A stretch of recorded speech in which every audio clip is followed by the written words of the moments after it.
আসসালামু আলাইকুম। কেমন আছেন বন্ধুরা? বাংলাদেশের যারা দেশ স্বাধীন করেছে তাদেরকে বলা হয় মুক্তিযোদ্ধা, ইংরেজিতে বলা হয় ফ্রিডম ফাইটার।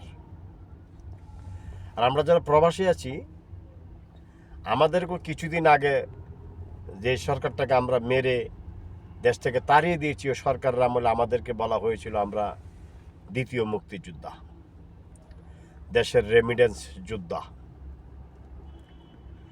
আমরা রেমিডেন্স না পাঠালে নাকি দেশ মোটামুটি অচলই হয়ে যাবে, দেশের অর্থনৈতিক পিছিয়ে পড়বে। যদি এটা আসলে সত্যি হয়, তাহলে এয়ারপোর্টের মধ্যে আমাদের সাথে এই অপদস্থ, এই অপমানিত কেন হতে হবে? এটা একটি কারণ, সেটি হচ্ছে আমরা যারা প্রবাসে থাকি, আমরা যারা প্রবাস করি, আমরা অশিক্ষিত, আমাদের ভিতর শিক্ষা নেই। এই কারণে আমাদেরকে অপদস্থ হতে হয়। আমরা প্রতিবাদ করতে জানি না।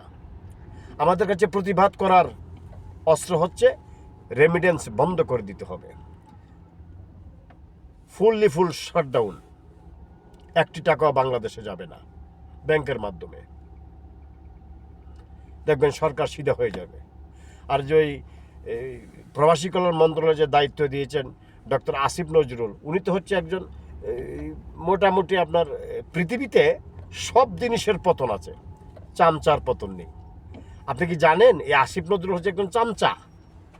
উনি চামচামি করতে করতে উনি যে ক্ষমতায় যাবে, যার পিছে গুড়লে লাভ হবে ওনার পিছে চামচামি করবে। দুনিয়ার সব কিছু, রাজা বাদশাহ উজির নাজির প্রজা সবার পতন হয়েছে, কিন্তু এই চামচার পতন হয়নি। আদৌ হবে কিনা সন্দেহ আছে, হবে না। ডক্টর আসিফ নজরুলের মতন চামচাদের পতন কোনো দিন হবে না। তাই আমাদের উচিত এখনই ফুল শাটডাউন, কোনো টাকা বাংলাদেশে যাবে না। ভালো থাকবেন সবাই, আল্লাহ হাফেজ।